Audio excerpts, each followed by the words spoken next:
Welcome to Innovative Strategies with Bill Hasse. Innovative Strategy is a show designed to help people with their business and personal financial literacy, but not in the way that you have known. This is not your grandpa's financial literacy, as Bill uses his 30-plus years in the financial industry to stretch your financial box from, let's say about a 30,000-foot view of things. Bill and his guests have helped hundreds of clients achieve and surpass their financial goals. If you have any questions, please email Bill at bill@billhasse, that's bill@billhasse.com, or reach out to him right here at 216thenet@gmail.com.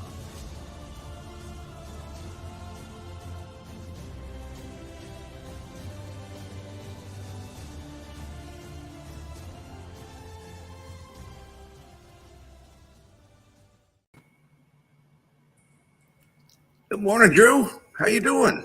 Good, Bill. How you doing today, bud? I'm doing great. Thanks for jumping in and helping us out today. I know Kent had an emergency. Yep. And it's always kind of you to be able to jump right in and handle things for us, and we appreciate that tremendously. Well, I am not godlike like Kent, but I will do the best I can for you guys today. I appreciate it. And actually, it's a double challenge for you because this is a first for this show. In 4 years, I've never been linked in myself.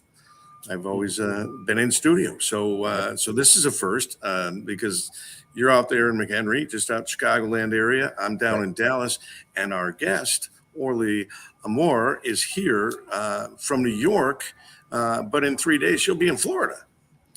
So we're trying to represent all different parts of the country here. Orly, welcome. Thank you for coming on the show today. Appreciate it. Thank you, Bill, for having me. I appreciate it a lot. And thanks to Drew to jump in, too. Yeah, we were bantering in the green room a little bit before the show and kind of talking. And what I learned was I'm better off letting you say what it is you do as opposed to me trying to explain it and do it incorrectly. By the way, and I've even been through your one of your programs, which was outstanding. But so tell us what you love to do, what your specialty is. So thank you, Bill. I am a business coach for public speakers and entrepreneurs, and the only one in the world that guarantees they'll make $150K their first year in public speaking, or I work with them until they do. So the misconception is that I'm a speaking coach, and I'm not a speaking coach. I do not teach speakers how to speak or how to deliver a speech. I can, but I don't. What I care about is that people would get paid for their message, for their intellectual property, and that's my advocacy. I love that, and I know that I've had the distinct privilege of you reviewing a speech that I did recently, and painfully so, because and rightfully so. So I've learned a lot from our time together and our conversations and such. So thank you for that. But let's get specifically. I mean, I've learned some statistics from you, right? There's like 64,000 events a day. Yes. So in this country. Yes. Well, in Canada and the United States, North America. So 64,000 events a day in America, Canada, and the United States pays public speakers. Yet most speakers are broke. Actually, broke for us, it means that they make less than $100,000 a year. Okay. And when people say to me, well, 150K, that sounds very like out of the box, or they say that it's unbelievable, right? It sounds too good to be true. I've heard it all. And Bill, I got to tell you, if you just knew the industry basically says that 150K is minimum wage in this industry. So it's like working for McDonald's for minimum wage. So if I can guarantee somebody a job at McDonald's at minimum wage, which is easy to do, right? Because it's the law. They have to pay them minimum wage. Well, then it's the same guarantee in public speaking. It's minimum wage. It's 150K. Easy to make too. If you think about it, 30 gigs a year at $5,000 each, that's 150K. But 30, that's like 2 a month, 3 a month. Not bad. Yeah, that's not a lot. I obviously the goal is to reach it where you speak one time and get 150K. But yes, wouldn't that be odd? Kind. But so look, I've been on this show for 4 years, had this show, and so I think I know how to speak fairly decently, and Drew can attest to the fact that I love to talk. So, I feel like I could go on that circuit and I could make money, but how would I, first of all, I have two challenges. Number one, what is it that I speak about? What is a message I want to get to people that I think they need to learn and know? And then how do I value that? How do I know? Because I can't start off charging $5,000 an event, can I? Sure. So it depends. Here's the thing: the industry is saying that somebody who's never been paid before would be paid between $1,000 and $5,000. But where do you fit into that category? It would have to be a conversation to see where you've been. And yes, you are a good speaker. If you're passionate about anything, you're a good speaker. You don't have to doubt yourself and have that, imposter syndrome. Oh, who would pay for me to speak, right? Mhm. If you're passionate about, you're usually a good speaker. And I'll tell you how I know that. Because if you watch a good movie or if you've been to a really good restaurant, don't you come kind of tell your friends, oh my God, you got to taste this restaurant is amazing. They have the best food ever. And you become animated so much that you're so passionate about what you're saying that people are like, oh my God, I got to go see this movie or I got to go see this restaurant, right? And so that's how we know we can definitely be good speakers, because the messaging is what we need to hone on, right? Okay. And the message is you already have it, right? It's something that you're very passionate about, which is financial literacy, which is so important in this world, let alone in this country, right? Everybody's Yes. in debt, right? So this country needs financial literacy from the age of 3, so that we can make sure that people are secure, right? I'm not even exaggerating, because in China they You're teach not. their kids very early about financial literacy. We don't do this in this country, and this is the event that I'm in Dallas all about. It's being conscious of this, and we had a fine young man speak to us on Wednesday evening. He's 14 years old. He's on his third business. He has 4 employees. He started one business to make enough money to get to the next business to make enough money to get to the next business. And and we're saying, well, Awesome. how do you do your employees? He said, my W-2s or my 1099s. Nice. He's Oh, I 14. love it. That is so cool. So we're learning, and one of the things we're learning here is that the capacity of we have an 8 and 9-year-old that we're going to speak to, or hear from, that have their own businesses, and so we're learning that the capacity for our younger friends here really are tremendous. But we get into the public school system or any other school system, and I don't want to just pick on one. I'll pick on all of them, and it's terrible. We dumb them down. Yes. We dumb people down, and we get all the way through high school. One of the things my pet peeve is by the time they're out of high school going to college, they really don't have a purpose and they don't have a lot of hope, especially when they're out of college too. Right. Well, Um, here's the thing. The reason for what you do is important, but there you go. You just gave a speech. Did you know that you just gave a speech for 3 minutes? Like, did you realize that that's what you did? And so that's Wait, how much was exactly that worth? How much is that worth to you? Because I could be happy earning money right now.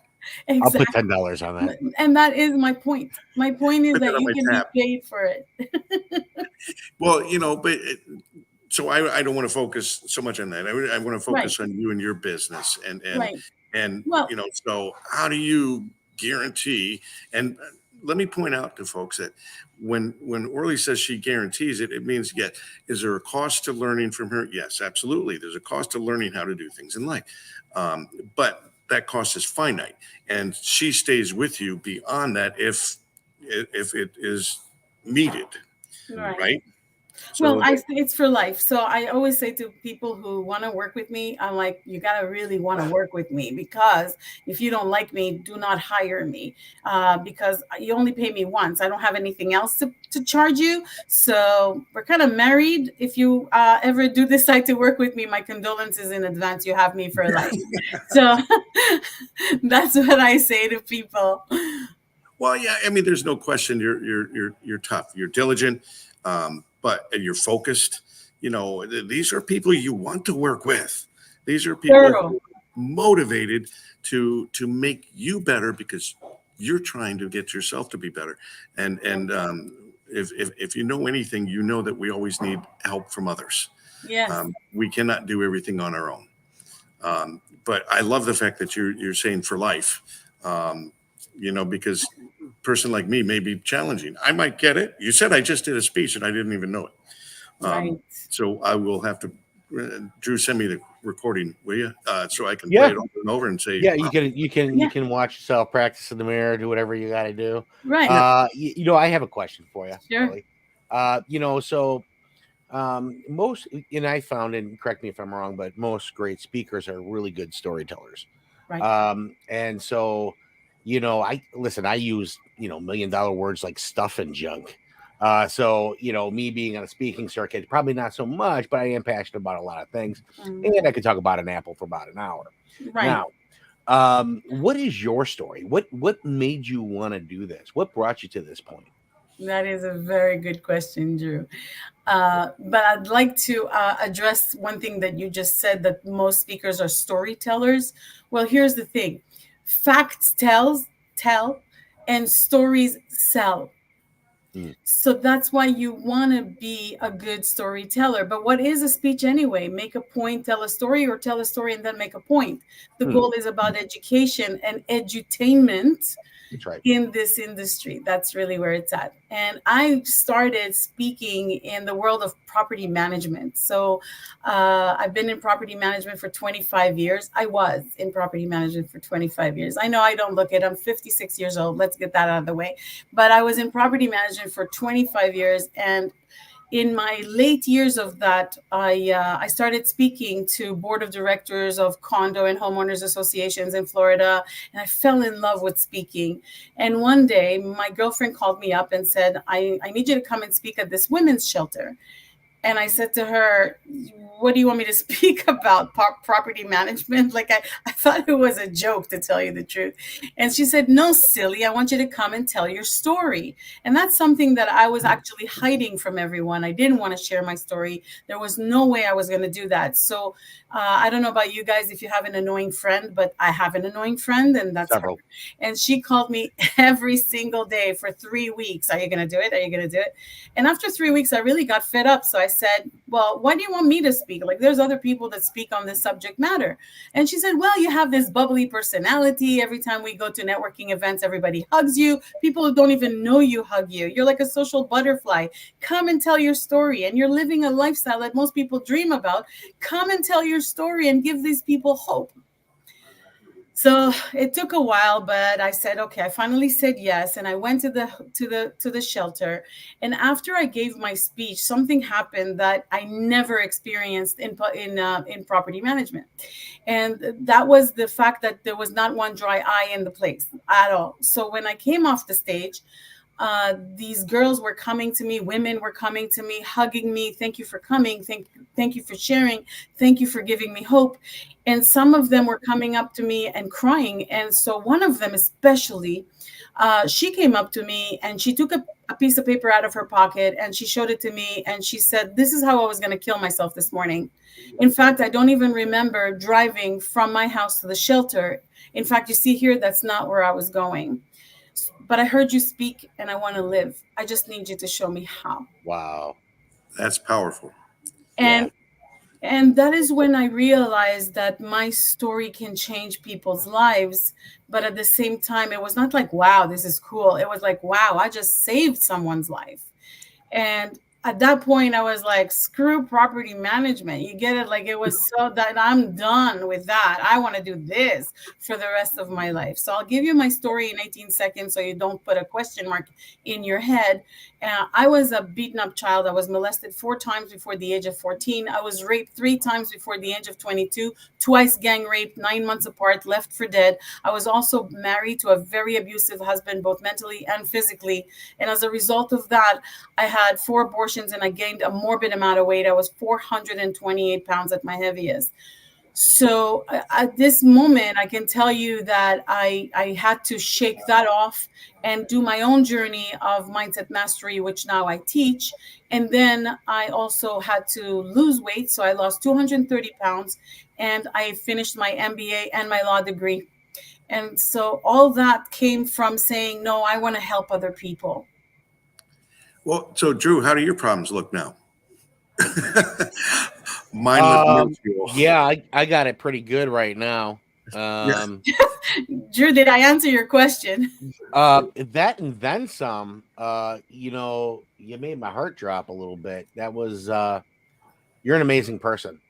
And able to persevere and push through to who you are today. And we've met each other before. We're friends in a group and everything else. And you just listening to you talk about how you want to help people is amazing to me. So congratulations on where you're at today. Thank you. Yeah, the speaking engagements, it's not about making money. You have purpose. You're helping people and you're saving people.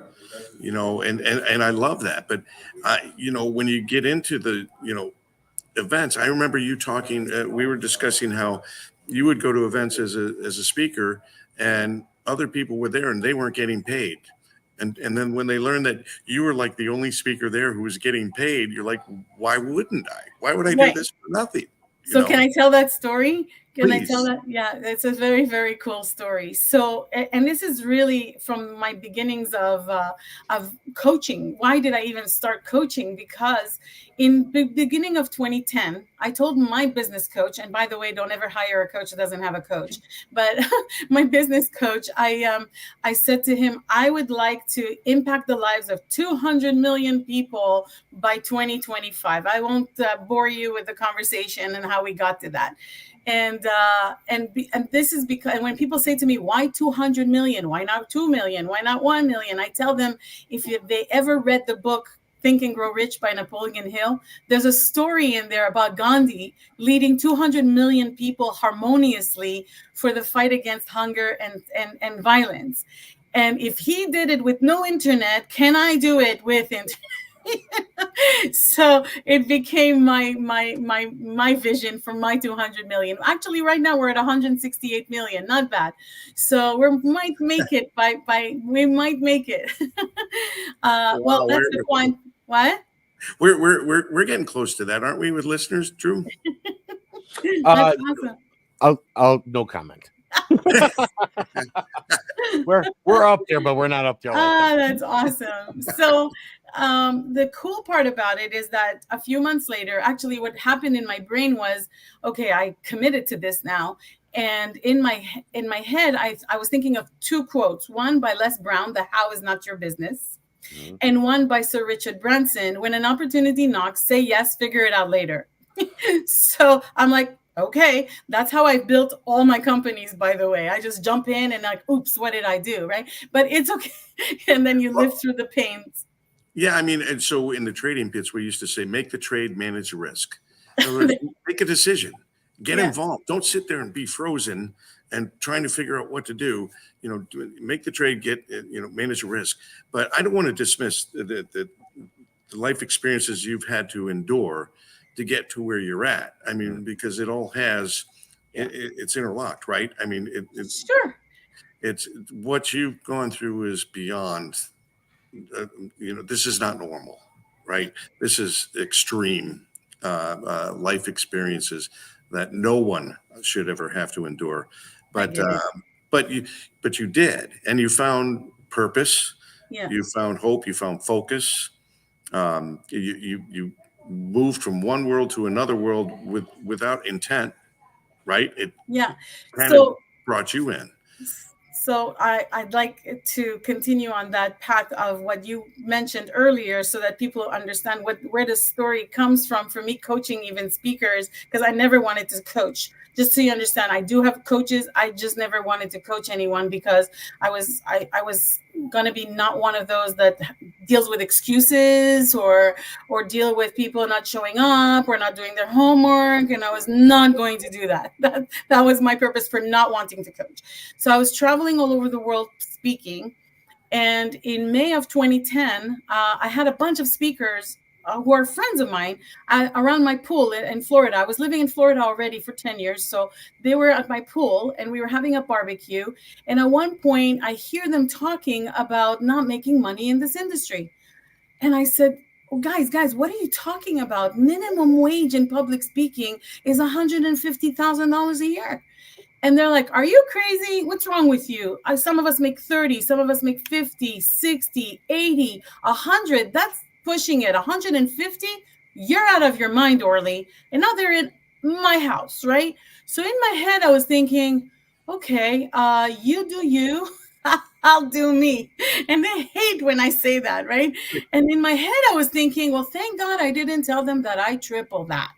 Because then I would have, and there was a cartoon playing in my head. They're going to drown me, take over the house, take over the dogs. It was just one of those cartoons if I told them that I make triple that. So I left it alone.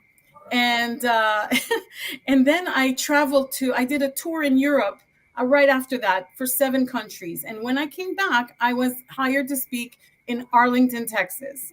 And in the break room for speakers, these 3 guys came over to me. That's to the point of your story that you were mentioning. And these guys came over to me and said, oh, aren't you Orly Amor? I said, yeah, do I know you? Sorry, don't remember. So they said, oh, no, we've never met before, but we've seen you on the circuit. I said, oh, okay. So we started talking and just, schmoozing, shop talk. And at one point, one of them says to me, listen, I'm just curious. How did you get this gig? I said, I don't know. I called. I told them what I speak about. They paid me and I'm here. They all looked at me like if I had 3 heads. You got paid? And I'm like, what did I do? Oh, my God. I said, you guys didn't? They're like, no, we got our expenses paid, but we didn't get paid. I said, oh, no, I got paid and I got my expenses paid. And they said, well, we want to know how you did that. And jokingly, I said, well, if I'm going to tell you, I'm going to have to charge you. But I was just kidding. So before I could say just kidding, they said, okay, name your price. And I'm like, what? Okay, let's talk some other time. The recipe always costs money. Yes. And so I was thinking, okay, well, I was just kidding. Like literally, I was just joking. You know, the joke about if I tell you my formula, I have to kill you, right? If I tell you I got to kill you. Well, mine was like, I have to charge you. And it was just that. I was just kidding. Anyway, lo and behold, I touched base with them after I created my program. I called actually the friends that were around my pool for the barbecue. And I said, hey guys, I'm thinking about coaching speakers about, like how to make money here. And I'm guaranteeing 150K. If you think I should do that? And some of them were like, oh my God, you should totally do it. One of them said, oh my God, it's like the Holy Grail. Totally. And then one of them said, we'll hire you. And I'm like, hello, what have you done with my friends? Like, who are you? Right. You're the one who made fun of me. You're surrounded by supportive people, which is very, very important because those friends could have just as easily said, you're out of your mind. What do you think you're doing? Exactly. You're crazy. Well, now that I'm going to do it, if I'm going to help other people, they want in on it. It's the FOMO effect, fear of missing out. Yeah, right. So I called back those 3 guys from Texas. That I met in Arlington, right? And so all of them said, well, how do you guarantee that? Nobody guarantees anything. I said, no, I guarantee it in writing. And even my lawyer was flabbergasted on that one. But I said to them, if I can guarantee you a job at McDonald's, can I guarantee you same thing, minimum wage? And so all 3 of them hired me. And for the past 8 years, 2 of them are making between $300,000 and $400,000 a year. One of them made $1.2 million in 2017. Wow. Well, he's young, he's gorgeous, he's gay, he's single. I wouldn't even work as hard as he does to make that money. Even though I've made that kind of money, I wouldn't work that hard. You just described me to a T. Are we talking about me? No. Well, I love him. He's we're getting the comment in the chat box here from Ken. But with a story like yours, it's easier to make money as opposed to someone who doesn't have as interesting of a story. You don't have to have a story. Let me explain. I even help my clients and any speaker out there. And it's to Drew's point, actually, when he said, storytelling, right? Bill, you, me, and Drew, all of us go through all kinds of stories every single day. You didn't know this about me, but it doesn't matter. I could have told you about this amazing story about meeting the guy who cleans the lobby downstairs that I started talking to, and the guy's an artist, and you should see his art.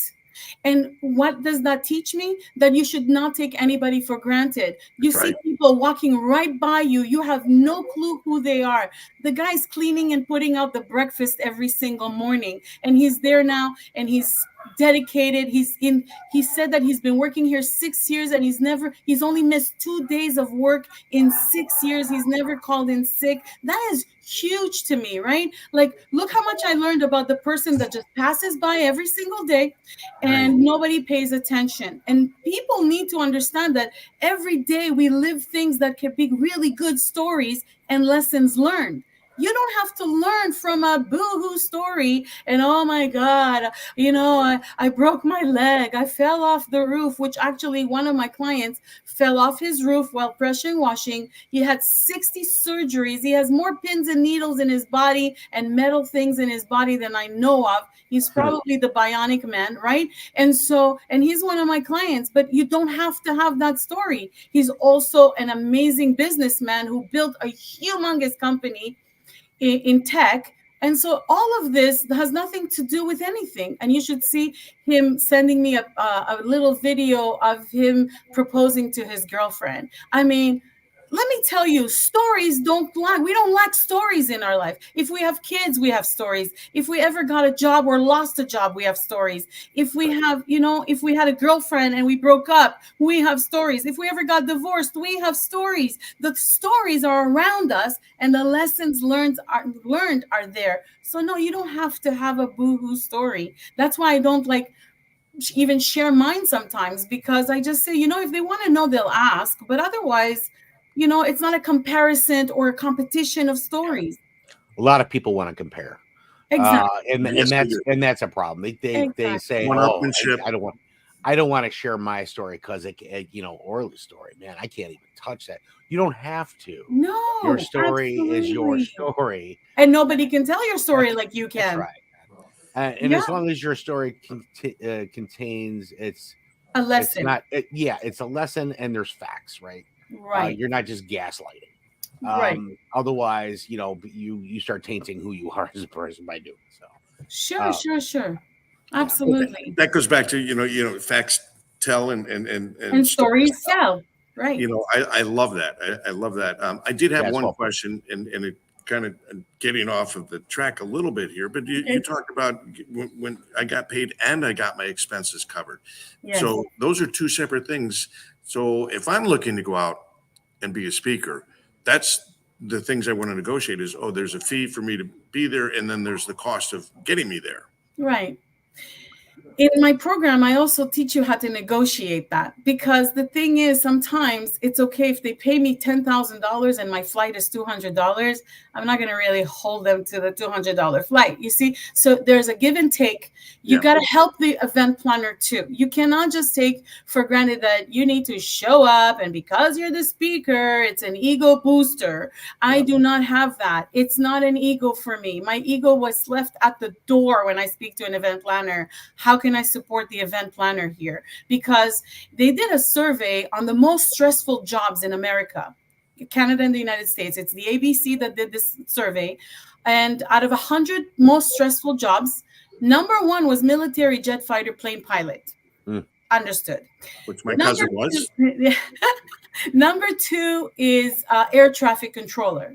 Yep. Number five now today, 2023, number five is event planner coordinator.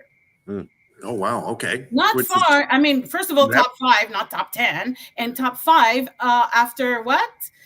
Military jet fighter plane pilot. Right. I mean, like, if you really put these two together, like, how does that work, right?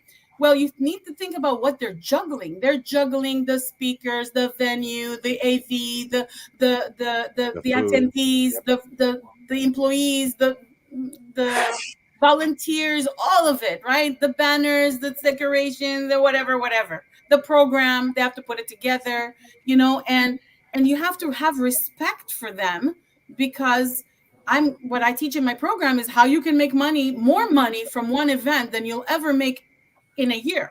But you have to be willing to learn this stuff, and you got to learn the language. The language is very important. Yeah, you don't just walk in off the street and say, I know I can talk, and I've got stories, and and I love to talk to people, and people tell me I'm good at this, Yeah. and because there's that ego part, right? And I agree with you. Ego doesn't really bring in anything good to the table almost at any time. I would venture to say, though, in those top 5, I spent 20 years in the trading pits in Chicago. And you want to talk about stress? I think that's got to be in that top 5. Probably. I don't know. But well, they're no longer there anymore. But I get it. But yeah, no, that's really interesting. So so these event planners are really under pressure, that with so many different aspects. So I would think that it would be important for you as someone who's looking to be a public speaker, when contacting these people, is to make an effort to make that part of their job as easy as possible. Right? Wouldn't that be beneficial? I mean, Absolutely. I'm going to charge 10,000 instead of 5,000. But look, I don't need anything special. I don't need only red M&Ms in my studio room. I don't need. That is a true story, by the way. Yes. I remember I said it on the webinar. It's not high maintenance. You try to be low maintenance, try to be helpful, supportive of what they're trying to accomplish. And again, checking that ego at the door, being a little bit humble, and then providing the gift that you have in the stories that you tell. And because it's my belief anyway that you'll reach more people more deeply. Yes, but that's been my goal. And I think that all of us as speakers, coaches, entrepreneurs, we want to help. There's something that we created to help others. We want to impact more people. That's why my podcast is called Impact on Humanity, because we are here to leave a footprint, right? And if it's not on one, it's on many. It doesn't really matter. Actually, it's been proven that under the word of mouth, as far as marketing, public speaking is number 2. It's number 2. It's still number 2. But public speaking is an amazing marketing tool for any business. You show up as a professional. You are the expert in that field. You show, that credibility just rises to the top. As long as you're not greedy and you come off as, oh, well, you should pay me this much because I have been through all this stuff. As long as you don't do that, go ahead. So I just want to chime in real quick. There's a difference between having an ego and being confident. And as a speaker, you need to be confident. Sure. And it's one of those things, and kind of going back to what Bill was saying about expenses and how you negotiate that. And in a lot of facts, I believe, and once again, Orly, correct me if I'm wrong, when you're good at something, you can talk about yourself. When you're great at something, somebody else talks about you. And when you get to that point, that's in your setup. Right. Hey, this is my package. Go ahead, read it. Let me know if there's any questions. And that is all covered based on like what Bill is saying on your expenses and everything else. So you're not just like, well, if you want me, because I'm kind of a big deal. I don't know if you heard that, right? So I think that's kind of laid out, and you have a confident level because you have to have confidence. Sure. Yeah. You do. I mean, walking in front of people, I do lecture at my church, and I've lectured in front of as many as 1,000 people. I've spoken in front of some thousand people, and you do need the confidence, but you got to be careful, right, with that ego. Right. But so in that sense, is there a difference between being an introvert and an extrovert? Well, I'm an introvert. Mm-hmm. Yeah. Okay. And a lot of people don't know that about me. Yeah, I'm an introvert. So the confidence comes from experience, number one. But so there's 2 questions here that you guys aroused, and I'd like to address them. The first one is, can anybody, even if they never got on a stage before, can they be paid as a speaker? The answer to that is yes. Nobody but you knows that you never were on a stage, so it depends on the way that you talk to an event planner. So confidence can be brought up in conversation. You don't have to be on a stage to know how to be on a stage. Does that make sense? An event planner is not going to ask you about that? What's your experience? Where have you been? What you've done? No. Oh, I love this. I'm going to come back to that in a second. This is good. Yes. So, and the second thing is about, you said of coming of service and sharing a message, right? And this is really good. So I'm going to ask you the question. Let me just get to that right now. Do you think you have a good message to share with the world? And by the way, if you are passionate about anything, you do have a message. So is the answer yes? Okay. The only one answer. Yes. And do you think you're a good speaker? And by the way, if you're passionate about anything, you are a good speaker. So what's the answer? Yes, right? We're good? Yep. Which one of the two do you think event planners care about the most? Your delivery of the speech or your message? I would hope the message. Drew? If it's either or both kind of mixed, Yes. I would like go both kind of mixed. Okay. I think it kind of matters on either side. Yeah. So the answer is neither. Yes, it was a trick question. And I've been through this, and I felt feel good for about it. myself you now. fell Thank for you. it This is the twice. Yeah, second you time fell I for it fell for twice. that. Okay. I did. Oh, that's funny. So yes, neither one of these are important for. Oh, thank you, Charlie. The reason I say this, and I trap everybody in it, and it's not my goal. My goal is to explain what an event planner is actually looking for and what's their pain point. Their pain point is not to find a speaker. Mhm. Their pain points are pretty big right now. The first one is show up on time, finish on time. Many speakers like to go on and on and on and go out over their time, and now it's screwed up the whole agenda for the day. Not only for the afternoon, the day, right? And so that is kind of their. That's what entertainers like to do. Yeah, but entertainment is different than the speaking world, because in the speaking world they pay the speaker to deliver a message, and they have to just be concise, precise, to the point, and keep on time. That's what it's very important for event planners. The second thing is that speakers don't have their stuff together. So 48% of speakers don't even respond to event planners. 48%. Are you kidding me? You want to be paid and you don't respond? Well, I understand why they don't respond, because they don't have their stuff together, right? Yeah. And you can say it. This is internet radio. You're allowed to say all those They words. don't got their shit together. Yeah, but you know what? The event planners actually talk like that. They're like, okay, those, if speakers don't even have their shit together, we are not going to hire them. And they, and I'm going to give you a couple of advice. One is, do not fill out forms, applications, or abstracts unless you are sure of who's reading them. Because let me tell you this, nobody's reading them. 30 days later, they get emptied out of that mailbox that they have, and that's it. It's done. So unless they tell you that they are the person reading it, don't send it in. Nobody. So that's a flow. Before we go into this flow that I want to stay on this topic, but I wanted to point out there's a little trick here.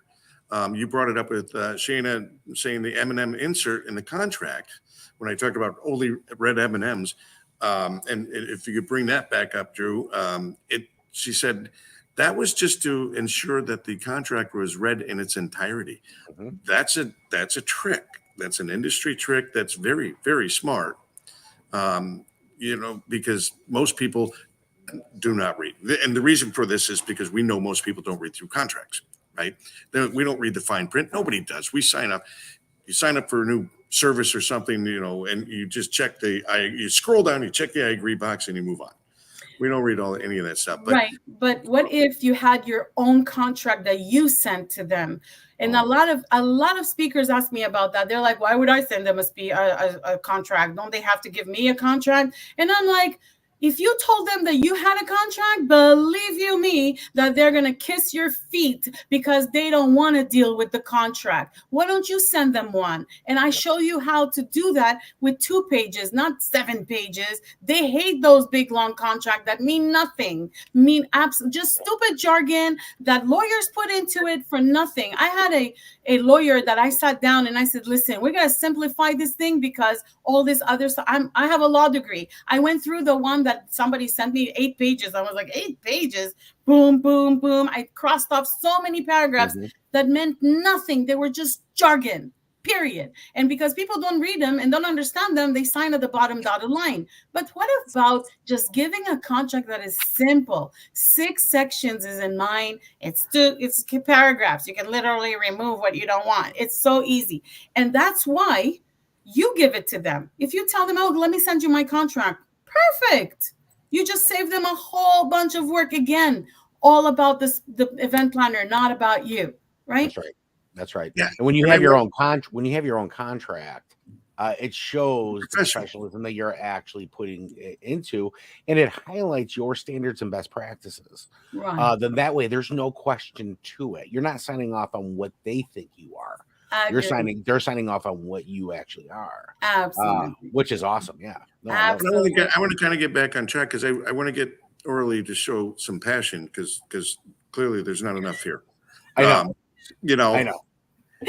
Oh my God. Are you got all the show hosts, I think, talk to each other. They all say the same thing. It's hysterical. Okay, go ahead. No, I mean, so the process is I've been through your program.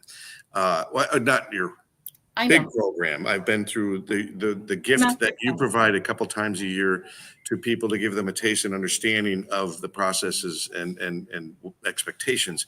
And then you so kindly hand out lists but you talk about how many touches does it take to find that first or every gig, right? I mean, it's not like you just reach out to an event planner and think, I've got this great message. I'm passionate. They're going to love me. I've got my, 6 paragraph contract. I'm set up. Let's go. They want me. And all they have to do is know I'm available, but it doesn't work that way, does it? No. So, there is a statistic about sales, right? And it's in every industry, basically. So like 2% of contracts or gigs are booked on the first call, and then 3% on the second call, 4%, and then it goes up and up. But 80% of gigs are actually booked between the 7th and the 12th contact. Now, many speakers think that, because I sent an email, they should answer me. Of course, it's me, and I say to them, okay, first of all, let's talk about technology for a minute, right? Do you think that it really lands in their mailbox? Do you even know if it landed in their inbox? I freaking don't know myself. I don't know. Did it land in the draft box, in the junk box, in the trash box? Like, who knows? So first and foremost, be lenient to that, because you need to know that technology is technology. Second of all, how do you know that they're looking for a speaker now? What if they took your email and they just put it in a folder that when they're ready for their next event to hire speakers, they're going to go into that folder and probably contact you? So 20% of your efforts are going to be probably responded to maybe 3 to 6 months from now. And I've proved it to my clients too, because they said, oh my God, I just got a call from a lady that I think I contacted 4 months ago. I'm like, really? Okay. So 3 to 6 months, that's what I said, that will happen, right? You don't even remember when you contacted them. That's how funny that is. So event planners, like I said, are number 5 on the most stressful job. So when they're ready, they'll call you. And if they're not ready, they won't call you. So it's a numbers game. You need to continuously contact event planners so that you can be in the forefront. Nobody is ever going to contact you, not because you have a book, not because you have a podcast, not because you're on LinkedIn and you put in content and blah, not because you have a TEDx. You don't have to be a celebrity. You don't have to to have a following. So many myths are taught to people out there that are driving me crazy. Like, none of this will help you get booked as a speaker. That's a lot. But it's a good point. And this is why I wanted to bring it up, because it's not like, all right, I got to make $10,000 because my son needs a down payment on his condo next month. So I'm just going to go out here and go through this list. I'm going to send a stock email out to everybody because I put it on an Excel, copy paste, boom, and I'm guaranteed 2 gigs next month. I'll make the money, and then we'll move on from there. You know, It's like it's a business, right? There's a process. it's a business. That's what you Exactly. teach. That's what I teach. It's because, well, let's play a game together, okay? Are you guys game for this? All right. Absolutely. So if you and I were to open a brick and mortar store, a real, store, right? So we have a really good friend that's a real estate agent, and she found us like the best location. So we're good with that, right? Cool.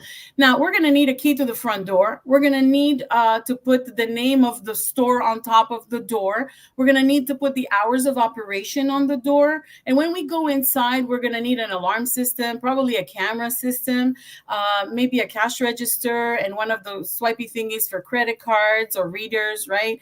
We're going to need insurance for the store, maybe a liability insurance and insurance. We're going to need a bank account. And we'll hire somebody to do the bookkeeping because I don't like doing that. Is that cool? Yeah. So far, so good. So did I tell you what we're going to sell in the store? Not at all. That's the business of public speaking. You need to have the infrastructure to be able to get bookings. If you don't have what you need to regular material to market yourself, to be able to do this every single day, to do this business. Like I tell some of my clients, I tell them, for the guarantee of 150K, I want you to work only 1 hour a day. Literally, just 5 days a week, 1 hour a day. I guarantee you'll make it. And all of them like, 1 hour? And I'm thinking, what? 1 hour? Are you kidding me? So if you had a store, would you not open it at 10 a.m. to 5 p.m. like your door says? What is it that you're going to do for your business? And I'm sorry, if we're going to calculate 5 times, 5 hours a week, where in the world do you make 150K a year working only 1 hour a week? Even in minimum wage, you can't do it. Drew does that like every 5 minutes, but I can't. For me, it's much more challenging. And Kemp brings up a really good point here: is how do I find you if I want to hire you? And I think my personal response to that would be, well, actually, you got to work your way up to that level. But then there's but then how would you? Is it to hire me or hire me as a speaker? So you're a professional speaker. How do I find you to hire you? I know how to find you, but maybe I don't know how to find this other speaker. Is there? Yeah, so I think where he's going with this is there contact information. How do people find you? Right. If they're looking to get in touch with you and build that relationship. Right. So there is, I think I gave you a link for my free gift where everybody can get on my calendar for 20 minutes, completely complimentary, no strings attached. I'm not salesy. Whatever you want to talk about, we'll talk about. Also, you can follow me on Instagram, on TikTok and Facebook and LinkedIn. It's I am Orly Amor. So I am Orly Amor, and that's all my tags for social media. And you can literally text or call me at 917-515-6803. I give my cell phone to everybody. It's okay. If you creep me out, we'll just block you. No big deal. But no stalkers. I will mention the fact that you do not want to mess with Orly. She's extremely intelligent, very sharp, to the point. She's very focused, and she's here to help. She wants to help people better their lives and understand.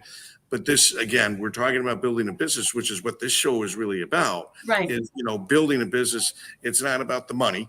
It's about the building and doing it properly, and doing it in a way that provides you with what happiness, right? From building well, and you're incredible at that. I love when you started the show off. It's like, we're going to get married. So if that's a problem with you, don't bother calling, so that's why I'll give you my number. I'll just block you. I don't care. Awesome. Another marriage. Yeah. Oh no. Yeah.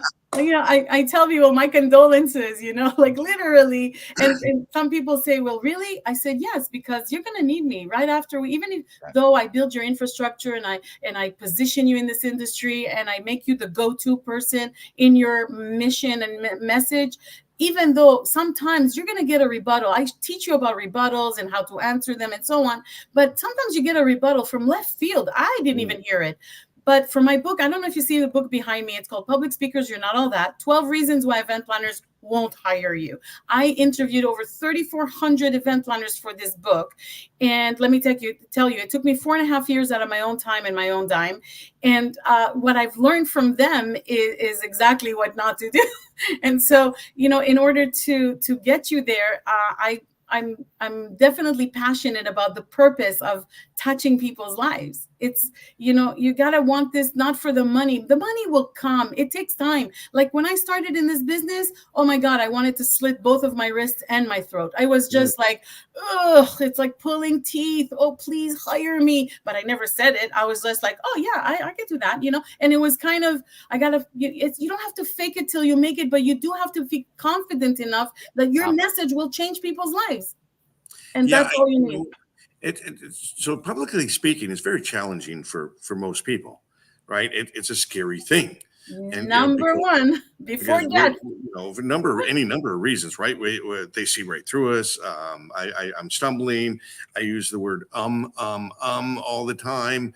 And this is part of like being a host of a radio show. I go back and I watch my shows over and over again to make sure I don't make those mistakes, and to learn from it. And so we talked about this, and you said, there's places you can go to practice. Right. So you can hone your skill, that is not in front of these large, big crowds.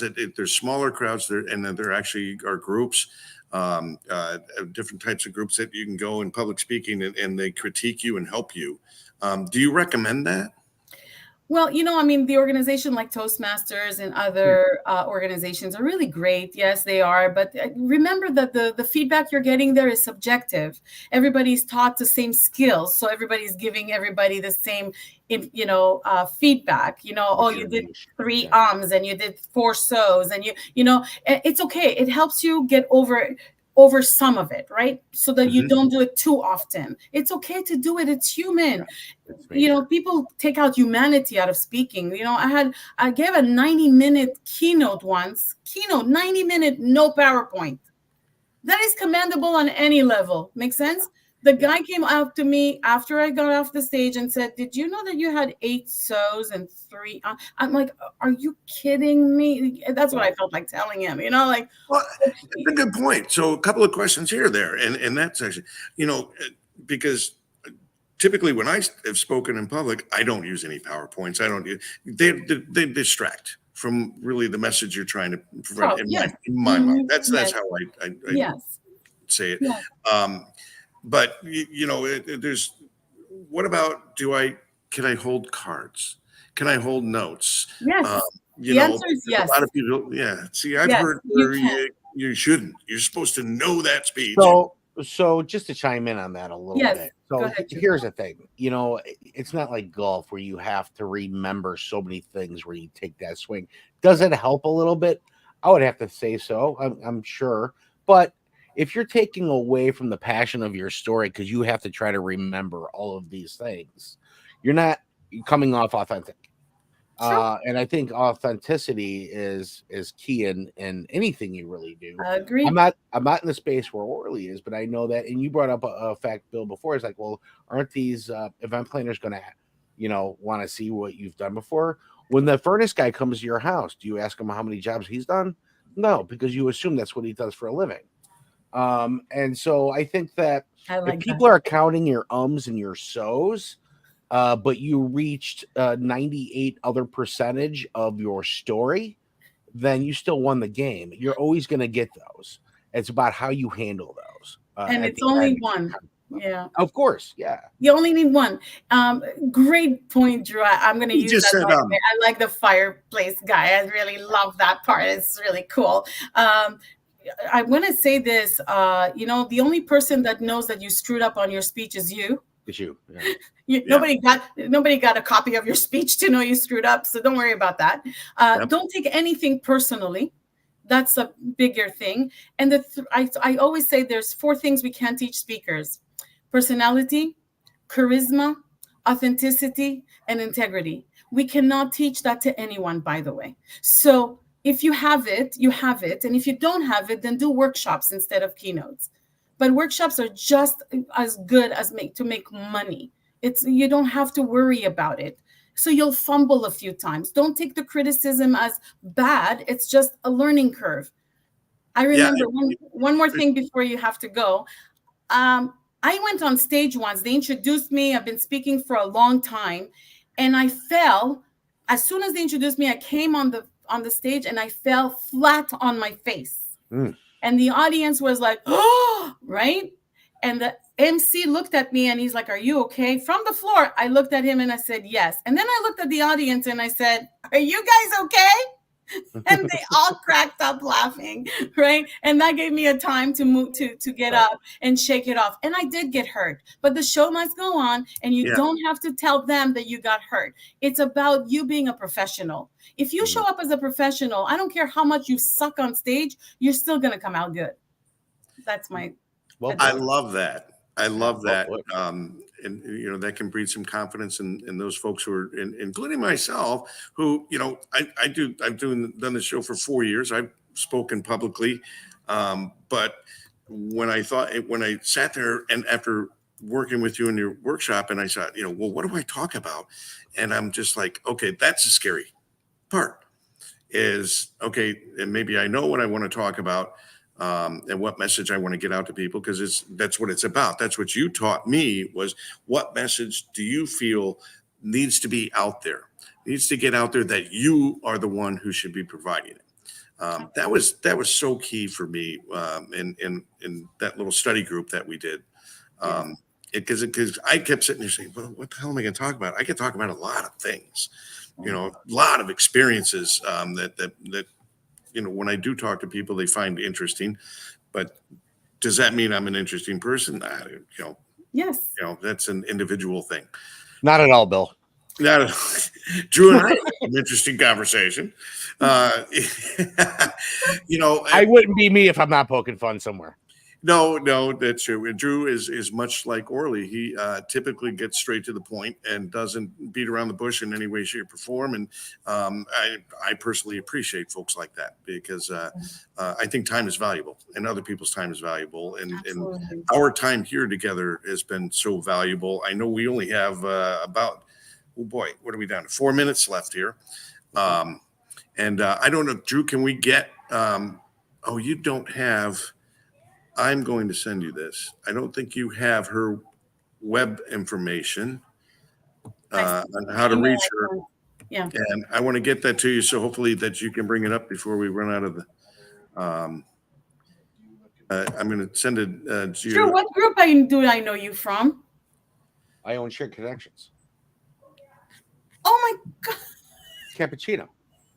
He's Drew Cappuccino. Yeah, and his name is not on there, and it's, oh my God, you'll never believe. I threw you off with the cool hat. Yeah, and you don't have a hat on. Oh my He's God, got the shiny bald-headed guy there. I was trying not to blind everybody today. Yeah, oh my God. Yeah, so that's a group I know you. I feel so stupid right now. Oh, that's okay. But you know what? It's fun. I'm in disguise. He is totally Like the guy. I know he looked familiar, and I couldn't pinpoint it. And I was like, he's so cute. I like this guy. I don't know why. And it seems like I know him. And my head has been going crazy. And I said, I have to ask. If I don't ask, I'm gonna go nuts. Drew, what do you expect from a New Yorker? All right. That was below the belt. Well, you said earlier in the show, somebody could die next door to you and they wouldn't know it for that was so below the belt. Oh but my God. What I love is, what I really want to bring back up then is, I love you, Drew. You know, I love the fact that, Orly, you said you can just talk to the doorman downstairs, you know, or the janitor, and the stories they have, and maybe the other things they have going on in life. I have experienced that time and time again, and just giving grace to meeting other people, you know, and just having a conversation, and it just gets crazy how amazing everybody you get to meet. Everybody has a gift. Everybody has something to share. Give him the opportunity. And even Kent, you know, give him the opportunity to stick his beard in here. And oh, that's Kent. I can't. Yeah, he's on the side here. Now we've lost Drew on sound, I think. But we've got about a minute and a half left here. And Orly, you know, I can't thank you enough for being on the show. Is there one big point you'd like to get across to folks about entertaining the thought of becoming a public speaker? Yeah, my tagline is, if you have a message, somebody's willing to pay for it, and that's what you need to know. And for me, giving that example of the gentleman that works downstairs in the lobby and cleans, it's just that don't take anyone for granted. Everybody's going through something, and everybody has a pain that you might be able to solve. So the whole point is really just to not take anybody for granted, or not to take anything for granted. Yeah, I love that. I love that, and you know, your life experiences have certainly given you a different view of that, and I've learned in different ways. I know Drew has too. He's a very compassionate man, but I can't thank you enough for sharing your gift, showing us you know, the amazing Orly Amor, and I'm saying it right. You know, I've had my issues. So before we go, I was able to drop in the chat there the complimentary 20 minutes with Orly. Then, you know, make sure everybody, you know, aims to our YouTube page in order to get to that link too, if they haven't been on. Awesome. I guarantee you, she is strict about her 20 minutes, and it will be about a 200-minute worth meeting. Seriously. She can pack a lot in a very short time, and just brilliant, stunning. I enjoy your move to Florida next week as much as anybody can enjoy moving, you know, 1,000 miles away. Yes. But and when you're looking for friendly people, please come visit us in Chicago, because I'd love to. Absolutely. We would love to have you here. I will come for sure. It's always a pleasure, Orly. Thanks for coming. Thank you guys for having me. I appreciate it. Thank you. Thank you.